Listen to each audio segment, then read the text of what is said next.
Welcome to Life on Maui. This is a new series we're starting today called Life on Maui Shorts.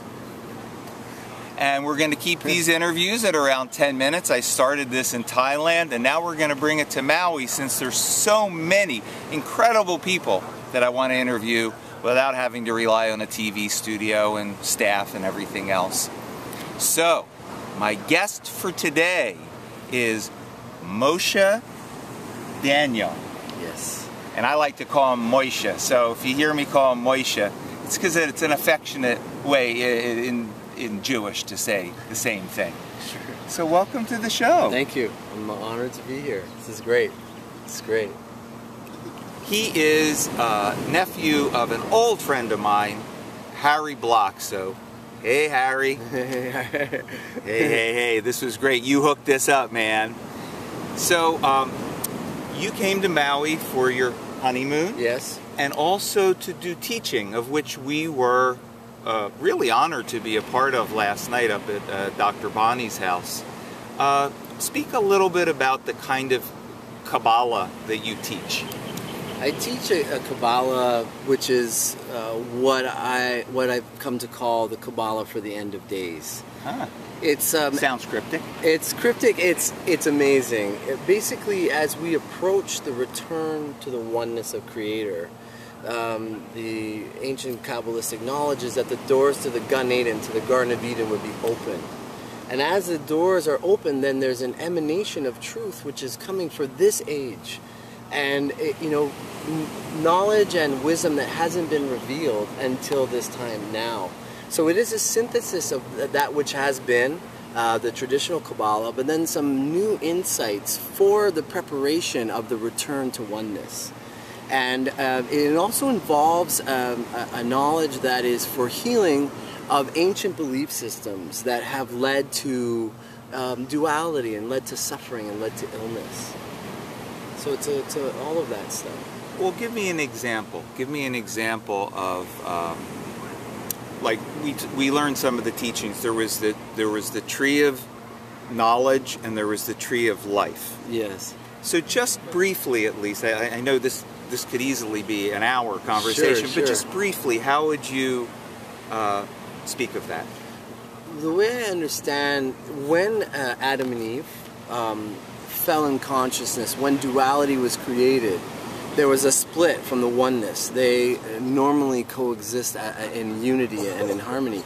And when they were split, there came to be duality, which is synonymous with the tree of knowledge for good and bad. And at that moment, the two energies of male and female, Zachar and Nekeva, they were split. And in his nature, Mars tends to rule over things. Mars is the masculine planet that we're close to. The god of war, right. The god of competition, and the god of this singular mindedness that I have to be like number one. When he's in harmony with the feminine, the goddess of love and Venus. The other planet on the other side of us. I love the way you said that last night, that we're in between Mars and Venus. And planet Earth is meant to be the planet of balance. Yeah. So when there was that separation, which there was a purpose for that, but in his nature, Mars tends to dominate. So throughout the years, everything has been influenced by this energy of Mars dominating over the female, and we see it also in the teachings of traditional ancient Kabbalah, which has emanated from the Jewish religion, the Jewish faith, right, where the rabbi was responsible for the truth, and the woman wasn't responsible for the study or the propagation of truth. It was the man. So in the tree of life, there's two columns, a right column and a left column. And the right column is known to be the source of the left column's energy. It's primary, and the left column is secondary. So the source, the man regarded himself as a source because he was traditionally holding that. Right, the whole thing of the coming from a part of man came woman. That whole thing. Came woman. There's this idea right. that the woman is here, she is here for me, so she must be secondary to me. But it's an incorrect understanding of the tree of life. And in my understanding of the Kabbalah for this time, the right column is truly female. The principles of Chokhmah, that's wisdom and intuition, of Chesed, which is compassion and kindness, mercy, and also Netzach, which is a humility. These are very feminine. So whenever I ask people that don't know Kabbalah, it's clear to them that that's the feminine column. You said that even when you spoke to a child, yes, a child understood that. Right, exactly, yeah. exactly. Out of the mouth of babes, yeah, right? Yeah, out of the mouth of babes. Yeah. So absolutely. So the tree of life, when we regard it in the way that the right column is the masculine, we lose the essence of the teachings. We have to sort of cram into our minds what has been taught in order to memorize them, because it's not a natural, instinctive wisdom speaking from nature, emanating from nature, because it's not natural. So when the feminine is regarded as the source and the masculine is the secondary aspect, like with a sprinkler system, the water emanates from the source of the feminine, and the masculine is the principle of action that pushes it out there. And the more he does so, the more he encourages her flow to come forth. Yeah. Then we really understand, we're really much more in harmony, and we are starting to correct the separation that we've had from our true natures and from our Creator. And obviously, as you were saying, now is really a time of turmoil, because those two elements are really in the process now of coming together, absolutely, of balancing, and that there's actually maybe even an overcompensation of women becoming too masculine, maybe man becoming too feminine. Yes. But it's all working itself out, and that's all part of this process. Very much so. Very much so. We're in the transitional time. Yeah. And there's some painfulness with that. There's a pain with the suppressed feminine, that it needs to be corrected. It's being corrected now. And one of the ways, ironically, that's happening is that women are embodying the masculine energy, as you said. Right.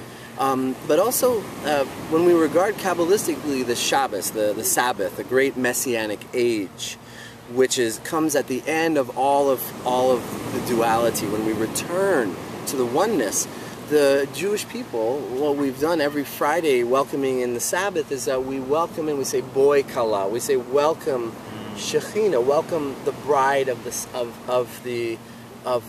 God, the goddess. We welcome her in. And so that's what makes the Sabbath holy. So in this messianic age which is approaching, the goddess is rising up to be in balance with the Godhead, with the Father, and we're having a synthesis, a unity of opposites. Yes. And that's why we're having a holy age approaching us, because we're having this balance of opposites. Oh, that's wonderful. So how are you finding Maui? I mean, you're here with your lovely wife, Adele, again is behind the camera, and we're sitting on Ke'awakapu Beach, which has got to be one of the most beautiful beaches on Maui. So just, how's your experience? You've been on Maui about a week. How's this for you? Amazing. It's very powerful energetically. There's a, like you use the word prana. There's a strong prana in mana. And mana, yes, yes. And I can feel that my vibration is increased here. There's a real synthesis of earth and water with amazing air. You can just breathe it because you're surrounded by all the plankton in the ocean creating oxygen. Oh, yeah. And then the sun is very, so really we have a synthesis of 4 elements here. There's a real peacefulness too. We just climbed Haleakala, and I think that's one of the most peaceful places I've ever encountered. It's so quiet. It's dead, like still, just absolutely magical.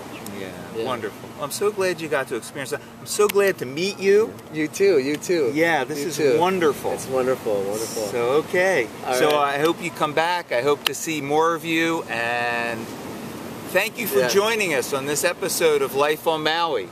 And come on into the picture. This is his beautiful wife. What's your name again? Savea. Beautiful wife.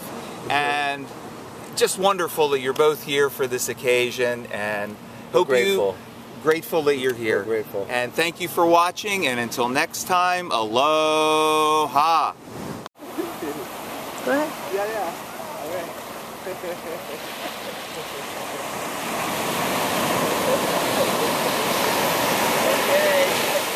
We're we're gonna make a mad dash for the water now. Yeah, we're ready. We're going right in. Don't smack yourself on a reef though. No, we'll head over that way. Okay, here we go. All right. Here we go.